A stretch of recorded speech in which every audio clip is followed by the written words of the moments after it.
Hello everyone. बात करते हैं पार्ट नंबर 10 की। और पार्ट नंबर 10 में 10th जो चैप्टर है हमारा नाउन, जो कि सबसे बेसिक चैप्टर होता है इंग्लिश जो लैंग्वेज है उसका। तो यहाँ पे ग्रामर की बात कर रहे हैं। लैंग्वेज की एक्चुअली बड़ा वाइड चीज़ हो जाती है। तो ग्रामर का सबसे बेसिक टॉपिक जो होता है नाउन, इसके बारे में आपको बहुत कुछ पता है, बट चीज़ें आपको ज़रूर जाननी चाहिए।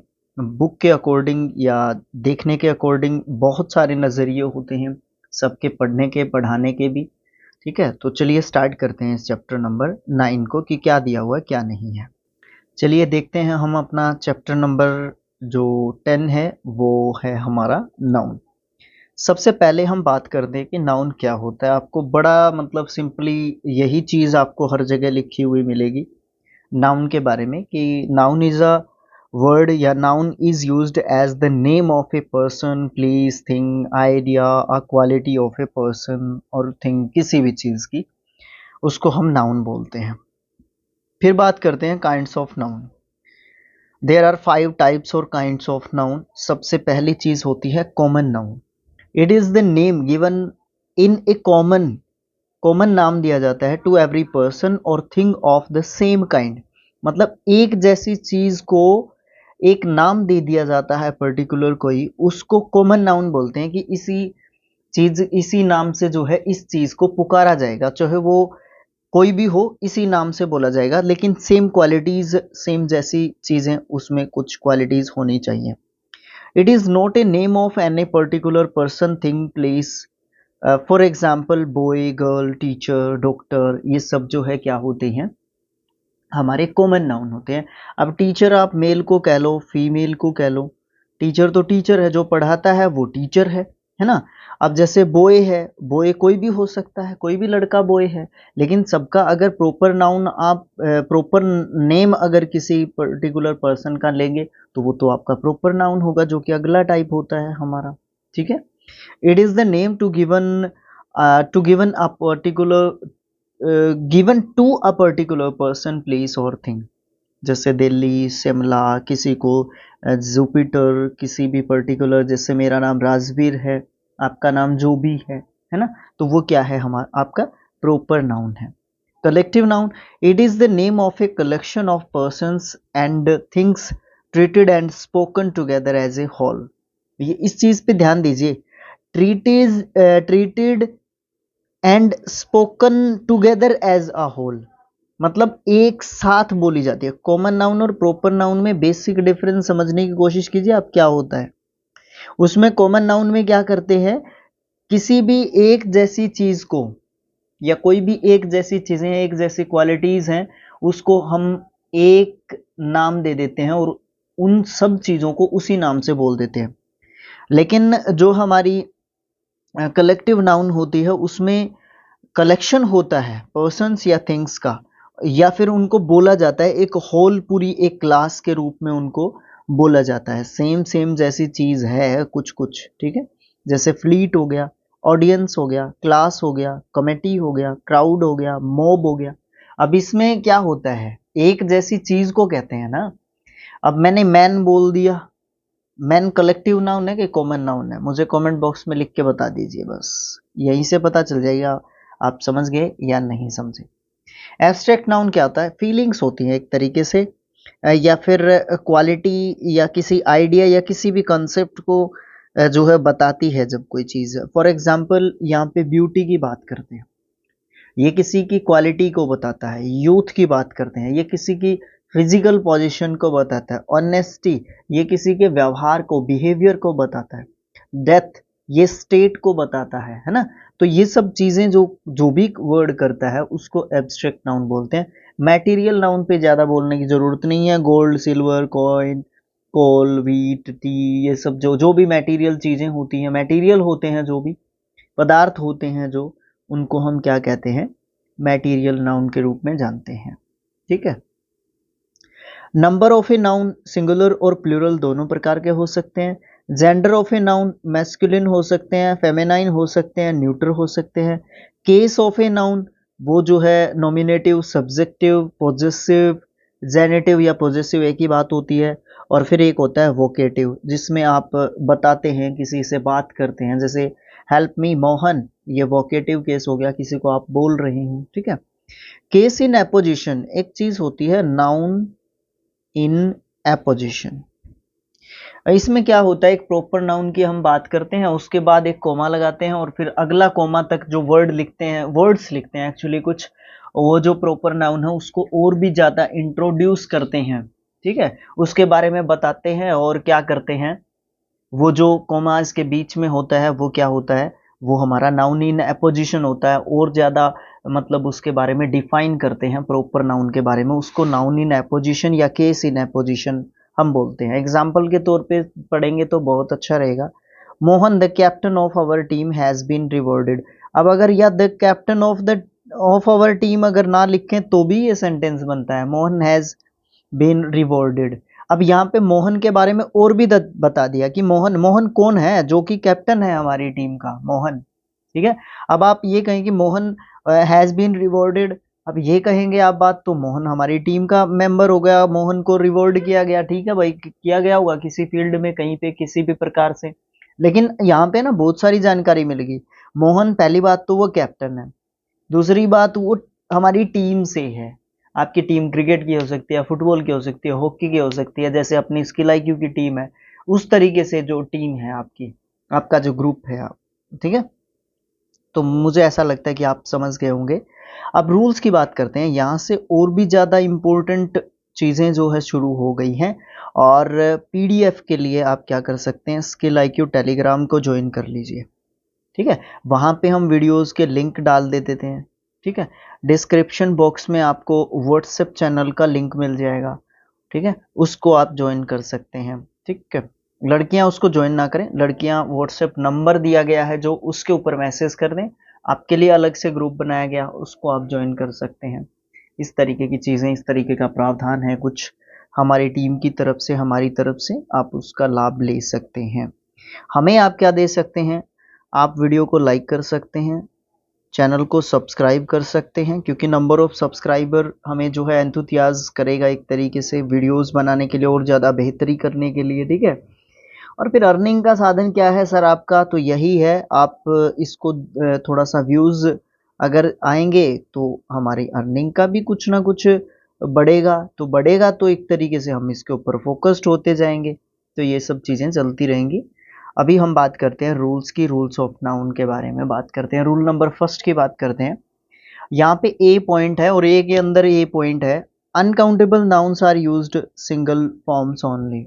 अनकाउंटेबल, अब देखो नाउन होती है, नाउन के दो टाइप होते हैं, एक तो काउंटेबल होता है जिसको गिन सकते हैं, एक होता है अनकाउंटेबल जिसको गिन नहीं सकते। अब जिसको गिन नहीं सकते उसको आप सिंगुलर फॉर्म में लेते हैं। दूसरी बात है indefinite articles are not used before them, ये अभी हम आर्टिकल में पढ़ के आए हैं चीज़ें कि इनडिफाइनिट आर्टिकल को यूज़ किया जाता है। इनडिफाइनिट आर्टिकल मीन्स ए या फिर एन आर्टिकल को अनकाउंटेबल नाउन से पहले यूज़ किया जाता है, एक दिखाने की सेंस में या कोई या किसी को बताने की सेंस में। They are not used with plural verbs, तो वो जो है प्लूरल वर्ब के साथ यूज़ नहीं किए जा सकते। कौन है, अनकाउंटेबल नाउन्स। मच और some are used in place of many for denoting plurality. Plural दिखाने के लिए मैनी की जगह पे आप मच या फिर सम को जो है यूज करते हैं, ठीक है। Some of the important nouns as this kind are, मतलब इस प्रकार के कुछ नाउन्स हैं, यहाँ पे बड़े ध्यान से पढ़ने हैं ये नाउन्स, ये ना यही वर्ड्स देखने को मिलते हैं। जिस चीज को आप आसान सोचते हैं वो पेपर में आती है, फिर आता नहीं है या ध्यान में नहीं रहता है, अरे यार इसके बारे में सुना तो था, पता नहीं होता कैसे है, इस तरीके की चीजें करते हैं। जो चीजें आती होती हैं वो भूल जाते हैं या ध्यान में नहीं रहती या गलत हो जाती है, कोई भी रीजन रहा हो, अफसोस बहुत ज्यादा बड़ा होता है। अफसोस उतना ही बड़ा होता है जितनी जो हमारी गलती होती है, छोटी जितनी गलती होती है अफसोस उतना ही बड़ा होता है। Advice, information, hair, luggage, business, work, word, इनको हम किस सेंस में यूज करते हैं, या तो प्रोमिस, मैसेज या डिस्कशन की सेंस में यूज कर लेते हैं। किसको, वर्ड को, ठीक है, सभी वर्ड्स को नहीं, वर्ड को only. Mischief, bread, scenery, abuse, vocation, money, knowledge, evidence, employment, alphabet, poetry, food, furniture, baggage, fuel, paper, equipment, machinery, material. ये सब जो है हमारे अनकाउंटेबल नाउन्स हैं। ये सबसे पहली बात याद रखनी है। उसके बाद इनके साथ जो है हम क्या करते हैं, इनके साथ हम सिंगुलर वर्ब का यूज़ करते हैं। इस तरीके की कुछ चीज़ें हैं वो ध्यान में रखनी होंगी हमें, ठीक है। अब देखें, he gave me an information. अब यहाँ पे इन्फॉर्मेशन जो है वो एक अनकाउंटेबल नाउन है ना, है ना, अनकाउंटेबल नाउन। तो आप यहाँ से ओमिट कैसे करेंगे, एन को ओमिट नहीं करेंगे, नहीं, एक बार मुझे प्लीज़ एक बार दोबारा से मुझे पढ़ना पड़ेगा, sorry for that. Some of the important, नहीं, यहाँ से सम और एने, मच और some are used in place of many. Much और सम को प्लेस, मच और सम को हम यूज़ करते हैं मैनी की जगह पे, और हम उसको डिनोट करते हैं प्लूरल के फॉर्म में। कुछ इस तरीके के इम्पोर्टेंट नाउन्स दिए गए हैं, उनके बारे में हम यहाँ पे जानकारी प्राप्त कर रहे हैं। अब यहाँ पे देखो, he gave me an information. अब यहाँ पे इन्फॉर्मेशन उसने जो मुझे दी है ना, ये यहाँ पे काउंटेबल के रूप में आ गया। उसने जो मुझे इन्फॉर्मेशन दी थी, उस पर्टिकुलर इन्फॉर्मेशन की बात की जा रही है, तो यहाँ पे आपको एन हटाना पड़ेगा। वैसे ये सभी के सभी अनकाउंटेबल नाउन्स हैं, ठीक है, वो सही है, अनकाउंटेबल नाउन्स है, तो आप इनको सिंगुलर मानेंगे, उनसे पहले ए या एन यूज करेंगे। सर यहाँ पे क्यों हटाया आपने एन को, तो उसके पीछे रीजन क्या है, उस इंफॉर्मेशन की बात की जा रही है जो आपने मुझे दी थी, है ना, किसी पर्टिकुलर इंफॉर्मेशन की बात की जा रही है, तो इसलिए एन को हटा दिया जाएगा। एक और एग्जांपल देखें, you should be true to your words. अब यहाँ पे वर्ड्स नहीं होता भैया, यहाँ पे वर्ड का मतलब इसने बताया भी था, in the sense of promise, message, discussion. यहाँ पे प्रॉमिस की बात की जा रही है। जो वर्ड है ना, अकेला जो वर्ड WORD, इसका मतलब अकेला शब्द नहीं होता भैया। ये आप हमेशा ध्यान रखें, इसका मतलब अकेला शब्द नहीं होता है। इसका मतलब लैंग्वेज से भी ले लेते हैं, इसका ये सेंसेस भी बता रखे हैं। प्रॉमिस हो गया, मैसेज देना हो गया किसी को, किसी प्रकार का कोई डिस्कशन हो गया, तो वहां पे आप जो है इसको वर्ड्स नहीं लिखोगे, आप इसको वर्ड लिखोगे। ओके, उसके बाद बी पॉइंट की बात करते हैं। एक एक पॉइंट आपने पढ़ना है बुक का, छोड़ना नहीं है उसको, तभी आप अच्छा परफॉर्म कर पाओगे। These nouns may be used to denote singularity as follows। इस प्रकार के जो नाउन्स है ना, उनको सिंगुलर फॉर्म में यूज करते हैं। आप इनको पढ़ के देख सकते हैं। अ पीस या फिर a word of advice, an act of mischief, a piece या फिर अ लॉफ ऑफ ब्रेड, इन सब को हम क्या करते हैं, सिंगुलर फॉर्म के रूप में यूज करते हैं। सी पॉइंट की बात करते हैं। These nouns may be used to denote plurality as follows. ये जो है प्लूरल के बारे में बात करते हैं। मच या फिर सम एडवाइस, इसके पीछे आपको आर या वर या फिर हैव, ये सब जो है वर्ब के रूप में देखने को मिलेंगे। या फिर अ लॉट ऑफ, या फिर मैनी वर्ड्स, या फिर many pieces of advice, to pieces, या फिर लॉव्स ऑफ ब्रोड, ब्रेड है, सॉरी ब्रोड नहीं, है ना। तो इन सब को हम क्या करेंगे, प्लूरल सब्जेक्ट मानेंगे। इन सब ऊपर व बी पॉइंट वालों को सिंगुलर सब्जेक्ट मानेंगे। रूल नंबर 2 की बात करते हैं। ये बुक थोड़ा सा डिफिकल्ट होता है पढ़ने में, बट मैं कोशिश करता हूँ, हमारी टीम पूरा पुरजोर कोशिश कर रही है इस चीज़ को थोड़ा सा कि एडजस्ट कर पाए हम लोग इस प्रकार की बुक को पढ़ने में भी। वैसे थोड़ा सा मुश्किल होता है, क्योंकि सबका पढ़ने का अपना एक तरीका होता है ना। There are some collective nouns, कुछ ऐसे कलेक्टिव नाउन्स होते हैं which are used with plural verbs. कुछ ऐसे कलेक्टिव नाउन्स होते हैं जिनको प्लूरल फॉर्म के रूप में यूज किया जाता है अगर वो सब्जेक्ट के रूप में आते हैं तो, और उनके साथ प्लूरल, अगर उनको प्लूरल मानते हैं तो जाहिर सी बात है प्लूरल वर्ब का यूज होगा उनके साथ। Cattle, gentry, peasantry, poultry, clergy, people, majority, folk, ये सब जो है सबसे पहली बात तो कलेक्टिव नाउन है।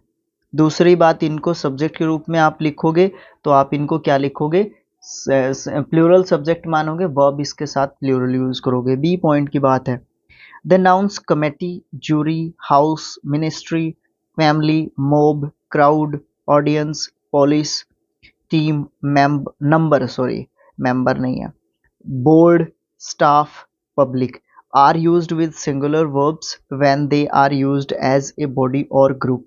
इनको हम क्या मानते हैं, ये नाउन्स हैं, इनको हम क्या मानते हैं, सिंगुलर, जब इनको किसी भी बॉडी या फिर ग्रुप के रूप में जाना जाता है। अगर ये अपने मेंबर्स में या इंडिविजुअल्स में डिवाइड हो जाते हैं या इनको डिनोट ही इस तरीके से किया जाएगा तो इनके साथ हम प्लूरल वर्ब का यूज करेंगे। क्यों? क्योंकि वो डिवाइडेड हो गए हैं अपने ओपिनियंस में। इसमें इनमें एक से ज्यादा व्यक्ति होते हैं। टीम 2 मेंबर्स की हो सकती है, 3 की हो सकती है, 20 की हो सकती है, 100 की हो सकती है, 11 की हो सकती है। ठीक है, जैसे cattles are grazing in the field. अब यहाँ पे क्या कर रहे हैं आप, कैटल्स थोड़ी ना यूज करेंगे। कैटल वर्ड ही कैटल होता है भाई, वो प्लूरल ही होता है, कैटल प्लूरल ही होता है, कैटल का कैटल्स नहीं बनाते हैं कभी भी। Majority is in favour of this proposal. अब भैया मेजोरिटी खुद एक प्लूरल वर्ड है, उसकी जगह पे आप उसके साथ आप आर क्यों नहीं दे रहे हो, आप इज क्यों दे रहे हो, वो गलत है। मेजोरिटी मतलब बहुत सारे लोग या संख्या में बहुत सारे लोग जो है इस प्रपोजल के पक्ष में थे, ना कि थी, थे, लोग पक्ष में थे, है ना। तो इस तरीके से आप जो है इन सब को देख सकते हैं। यहाँ पे एक एग्जांपल जरूर देखें, फोर्थ और third sentence, the committee is unanimous on this issue. जो कमेटी है ना वो अनएनिमस है, मतलब बिखरी हुई नहीं है, उनका सिर्फ एक ही मत है। ठीक है, एक ही मत है कमेटी का, तो इसलिए कमेटी के साथ इज। नीचे वाला सेंटेंस देखें, committee are divided and there is bitterness among the members. ये देखो, ये चीज देखो क्या कह रही है, there is bitterness among the members, among the members, members के अंदर आपस में अलग अलग मतलब ओपिनियंस हैं, तो सेम वर्ड के साथ सेम सब्जेक्ट के साथ अलग अलग फॉर्म्स जो है यूज की जा रही हैं वर्ब की। यहाँ पे 13 सेंटेंस हैं, आपने 13 के 13 पढ़ के देखने। अगर एक में प्रॉब्लम आए ना तो ये वीडियो आओ, इस वीडियो के नीचे कमेंट कर दो। ठीक है भाई, मुझे ये समझ में नहीं आया, कोशिश करेंगे रिजॉल्व करने की आपकी प्रॉब्लम जो भी है। वाजिब प्रॉब्लम बिल्कुल रिजॉल्व करनी चाहिए यार, इसीलिए तो चैनल बनाया है आपने। Okay, offspring, deer, fish, ship are expressed as singular or plural only by the use of verb. Both in singular and the plural they have the same form. Same he form रहती है उनकी, चाहे आप इनको plural में use कर लो या singular में यूज कर लो। शिप का सिप्स नहीं लिखते हैं आप, ठीक है, ठीक है, चाहे आप उसको सिंगुलर के रूप में यूज कर रहे हो या आप उसको प्लूरल के रूप में यूज कर रहे हो। फिशेस में be used in the sense of different number and kind. इसका फिश का फिशेस यूज कर लिया जाता है कई बार डिफरेंट डिफरेंट नंबर्स या फिर डिफरेंट काइंड बताने के लिए। किसका? फिश का दूसरा टाइप काइंड बताने के लिए। रूल नंबर 4 क्या कहता है? Some of nouns ending es और s are used with singular verbs.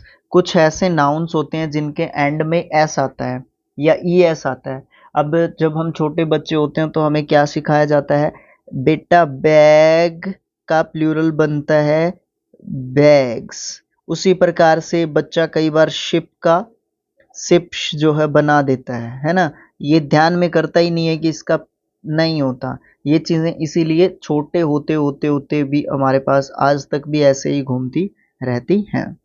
बात करते हैं ऐसे नाउन्स की जिसके एंड में एस या ई एस होता है बट उनको सिंगुलर नाउन के रूप में ट्रीट किया जाता है। अगर वो सब्जेक्ट के रूप में आए तो उनके साथ सिंगुलर जो वर्ब है उसको यूज किया जाता है। Branches of learning for example mathematics, physics, इनको आईसीएस एंडिंग वर्ड्स भी बोल देते हैं। स्टैटिस्टिक्स हो गया, पॉलिटिक्स हो गया, स्टैटिक्स हो गया, इकोनॉमिक्स हो गया, है ना, इस तरीके से। Statistics as a subject used with singular verb, but जब हम इसको एक कलेक्शन ऑफ डेटा के रूप में लेते हैं तो इसको जो है प्लूरल वर्ब देना पड़ता है, क्योंकि स्टैटिस्टिक्स जो है आंकड़ों को डेटा को भी बोलते हैं, वैसे डेटा वर्ड भी प्लूरल के रूप में ट्रीट किया जाता है। डिजीजेस होती हैं कुछ, उनको नाम है तो सिंगुलर है, ठीक है। मम्प्स हो गया, मीजल्स हो गया, रिकेटस हो गया। गेम्स एंड स्पोर्ट्स हो गया, जैसे बिलियर्ड्स हो गया, एक्वास्टिक्स हो गया, जिम्नास्टिक्स हो गया, एथलेटिक्स हो गया। टाइटल ऑफ बुक्स हो गया जिनके पीछे एस लगता है, द अरेबियन नाइट्स हो गया, वॉर एंड पीस हो गया, टेल्स फ्रॉम शेक्सपियर हो गया, ठीक है। कुछ भी कह लो आप। Descriptive names of countries, descriptive names of countries अब जैसे यूएसए कह देते हैं, है ना। यूनाइटेड स्टेट्स होता है यूएसए वैसे, है ना। यूनाइटेड किंगडम का यूके होता है। तो ये जो है, जब भी आप डिस्क्रिप्टिव नेम्स लिखते हैं तो उनको आप सिंगुलर फॉर्म में लिखते हैं। सब्जेक्ट तो, अरे भाई देश का नाम है, सिंगुलर ही तो है। हाँ। सम अदर नाउन्स जैसे इनिंग्स हो गया, सीरीज हो गया, न्यूज हो गया, समन्स हो गया, उनके जो एग्जाम्पल्स हैं वो भी आप जो है पढ़ के देख सकते हैं। अगर प्रॉब्लम आती है तो हम लोग हैं आपके साथ, कोई दिक्कत नहीं है।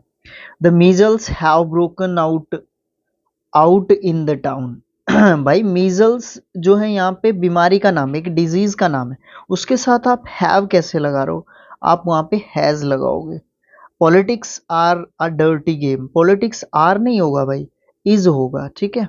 इस तरीके से आप जो है चीजों को देखेंगे, एग्जाम्पल्स को देखेंगे। ये जो है हमने लिखा है यहाँ पे इम्पोर्टेंट टेबल। यहाँ पे क्या है, एक एक वर्ड को मैं पढ़ूंगा। पहले मैं आपको इसका डिस्क्रिप्शन इसके बारे में थोड़ा सा बता देता हूँ, डिस्क्रिप्शन दे देता हूँ इसका, कि यहाँ पे दिया क्या हुआ है।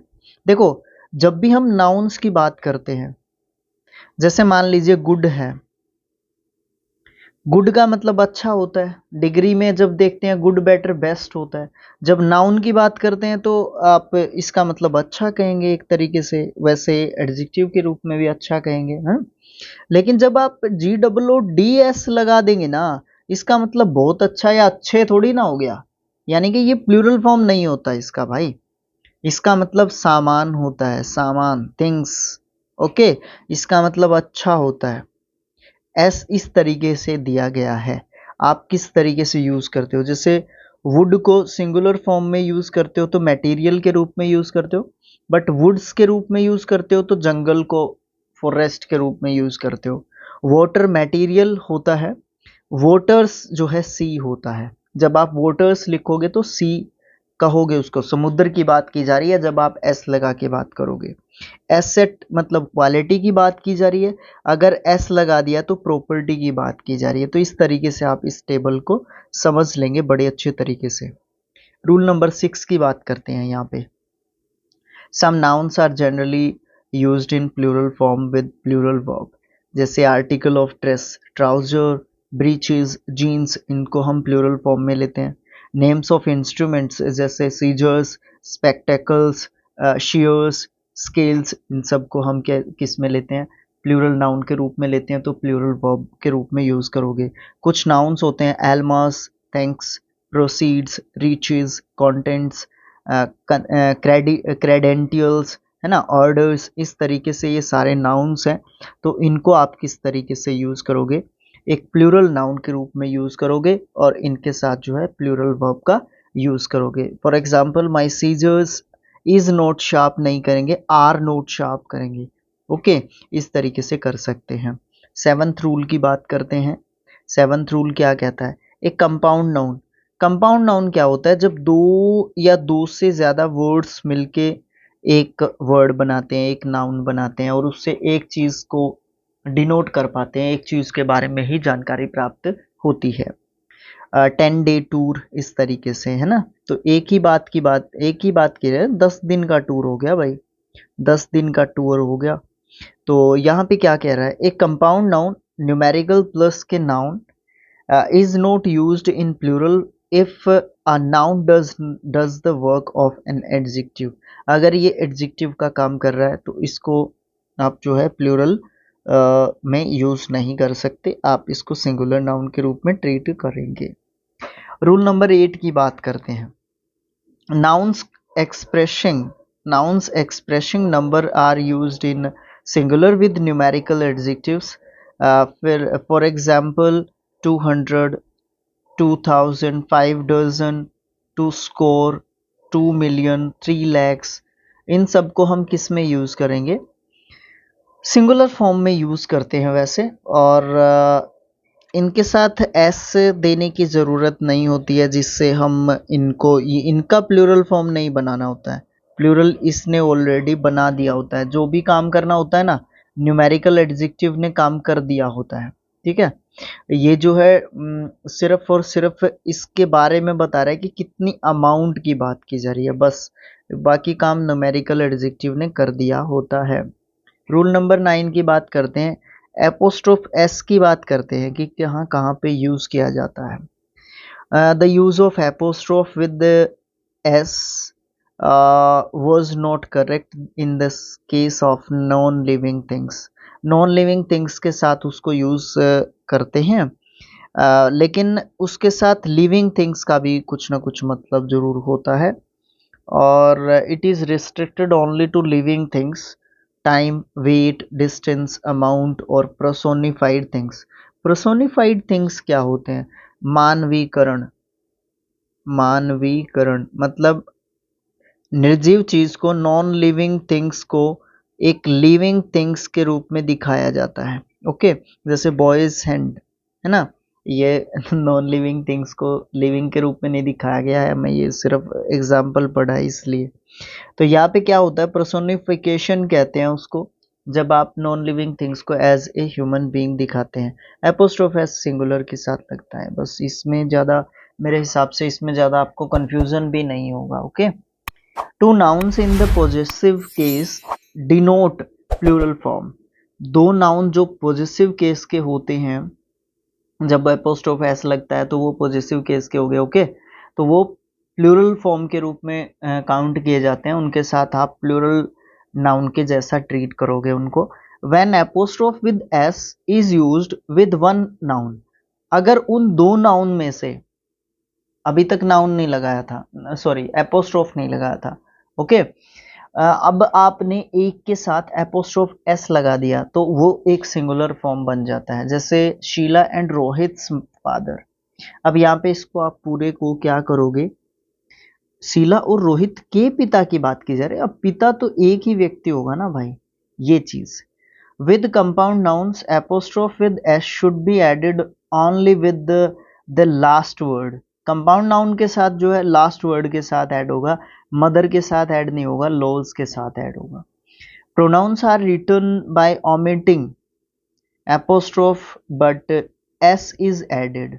मतलब प्रोनाउंस के साथ जो है ना एस ऐड कर दिया जाता है, लेकिन एपोस्ट्रोफ नहीं होता है। ओके, जैसे हर्स, योर्स, इट्स, आपको पता ही है। Possessive case is indicated by apostrophe without s after plural nouns और वर्ड्स एंडिंग विद एस। कहने का मतलब क्या है कि पॉजेसिव केस जो है वो इंडिकेट करता है कि एपोस्ट्रोफ एस जो होता है, विदाउट एपोस्ट्रोफ एस जो होता है, प्लूरल नाउन के साथ या वर्ड्स के साथ जो भी एंड होते हैं एस के साथ, तो उनके साथ आप है ना सिर्फ पॉजेसिव बनाने के लिए उनको क्या करते हो, जिन भी वर्ड्स के पीछे एस होता है आप उनके साथ एपोस्ट्रोफ एस नहीं लगाते हो, सिर्फ और सिर्फ एस लगाते हो। ठीक है, इन सब एग्जाम्पल्स में आप देख सकते हो।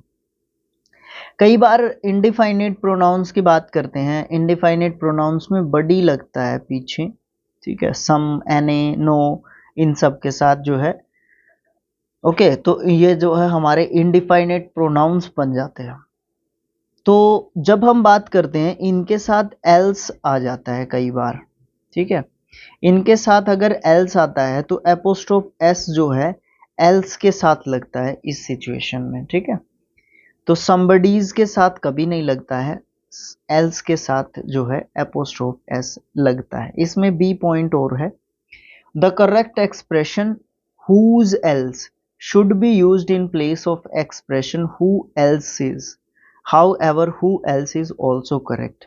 Who else भी ठीक है, whose else जो है हम जो है गड़बड़ कर देते हैं इसमें, इसके साथ एपोस्ट्रोफ नहीं लगाते हैं, who else जो है इसमें जो है हम यूज करते हैं। ठीक है, और who else भी बिल्कुल गलत नहीं होता है। इसमें जो है एग्जाम्पल पढ़ के देखना पड़ेगा मेरे ख्याल से, क्योंकि बात थोड़ी सी बाउंसर गई होगी क्रिकेटिंग लैंग्वेज में अगर बात करूं तो। This is not my book, this is somebody else। somebody, ये एपोस्ट्रोफ यहां से यहां पे आएगा, यानी कि else के साथ आएगा। who else is coming, ये बिल्कुल सही बात है, who else हम यूज कर सकते हैं, ठीक है, who else यूज कर सकते हैं। अब यहां पे whose else करना चाहिए था, who else की जगह पे, ठीक है, who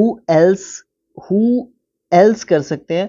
who के साथ else जब आता है, इसके साथ प्लूरल जो है, सॉरी, एपोस्ट्रोफ एस यूज नहीं करेंगे, who else रहेगा। अगर लगा दिया तो कॉमन एरर में इस तरीके की गलतियां दे दी जाती हैं। who should be converted possessive whose, who को possessive में whose होता है, ये तो पता ही है आपको। whose else भी बिल्कुल ठीक है, तो भी कोई दिक्कत नहीं है, इसका तो आपको पता ही था, लेकिन ये भी साथ में जुड़ जाती है चीज। रूल नंबर 10 की बात करते हैं। Two adjectives denoting different meanings and qualifying the same noun are considered plural noun and are used with plural verbs। ये तो कोई खास बात नहीं है। Cultural and social life in India are changing। अब यहाँ पे कल्चरल और सोशल, ये दोनों चीजें एक दूसरे से जुड़ी हुई चीजें हैं, तो इनको हम सब्जेक्ट के रूप में यूज करने हैं, तो इनको हम सब्जेक्ट, पूरे सब्जेक्ट को हम क्या मानेंगे, इंडिया तक प्लूरल सब्जेक्ट है, तो प्लूरल वर्ब यहाँ पे आप उसके साथ यूज करोगे। Rule number 11, noun after preposition is repeated in singular form. उसको हम जो है सेम सब्जेक्ट के रूप में अगर उसको यूज करते हैं, तो आप उसको क्या करते हैं, सेम सेम रिपीट करते हैं, सब्जेक्ट के रूप में लिखेंगे तो आप उसको सिंगुलर मानेंगे। 12 रूल की बात करते हैं। Use of fractions, a year and a half is wasted। अब यहाँ पे भी आ दिया, यहाँ पे भी आ दिया, क्यों दिया भाई, इसमें एक साल की बात कर रहा है, इसमें एक आधे की बात कर रहा है, आधे साल की, ठीक है, इसमें एक साल की बात कर रहा है, इसमें एक आधा साल की, आधा कितना, एक आधा, ठीक है, ये चीज। तो इसी तरीके से आप एग्जाम्पल्स को और चीजों को समझने की कोशिश करेंगे ना, तो बिल्कुल समझ में आएंगी चीजें, ऐसी कोई बात नहीं है। 12th रूल में दे रखा है कि study the plural forms of nouns given below carefully. Plural form दे रखा है, सिंगुलर फॉर्म दे रखा है, किस तरीके से किसका क्या बनता है ये पूछ लिया जाता है। जैसे कमांडर इन चीफ बनता है तो कमांडर्स इन चीफ बनता है, मेजर जनरल बनता है तो मेजर जनरल्स बनता है, फोरम का फोरम्स बनता है या फोरा बनता है, स्टेडियम का स्टेडिया बनता है, ठीक है, फॉर्मूला का फॉर्मूले बनता है। अब इसको आप क्या कहेंगे, ठीक है, इस तरीके के नाउन्स दे रखे हैं, किस तरीके से आप इनको क्या बनाएंगे, प्लूरल फॉर्म में बनाएंगे। तो ये था हमारा चैप्टर नंबर 10। 11th चैप्टर होगा हमारा प्रोनाउन, ठीक है। आपको ये एफर्ट कैसा लग रहा है, 1 वीडियो 1 चैप्टर, 1 चैप्टर आगे लिखना था, 1 चैप्टर 1 वीडियो, ये चीज़ आपको कैसी लग रही है कमेंट बॉक्स में लिख के बता सकते हैं। और नेक्स्ट जो वीडियो होगा, नेक्स्ट जो चैप्टर होगा हमारा, वो होगा प्रोनाउन, जो कि नाउन का अगला साथी, अगला दोस्त, अगला स्टेप होता है इंग्लिश ग्रामर के अंदर। तो क्या कहूँ मैं आपको, लाइक शेयर कमेंट सब्सक्राइब ये सब चीज़ें आपको करनी ही करनी है, ताकि आप हमें सपोर्ट कर सकें अगर अच्छा लग रहा है तो। अगर आपको कोई कमी लग रही है तो आप वो कमी भी बता सकते हैं, हम उसके ऊपर भी गौर करने की कोशिश करेंगे, जितना भी हो सकेगा हम उसके ऊपर गौर करेंगे। ओके, तो thanks for watching, thank you so much. Facebook page को सपोर्ट कर दो, ठीक है, और फिर टेलीग्राम चैनल को ज्वाइन कर लो, व्हाट्सएप चैनल को ज्वाइन कर लो, इंस्टाग्राम पे स्किल IQ को फॉलो कर दो। तो ये सब चीज़ें आपको कर लेनी चाहिए, ये आपका मोरल ड्यूटी भी एक तरीके से बनता है, अगर आपको यहाँ से कुछ यूजफुल जो है चीज़ें लग रही हैं तो। Thanks for watching again, thank you so much.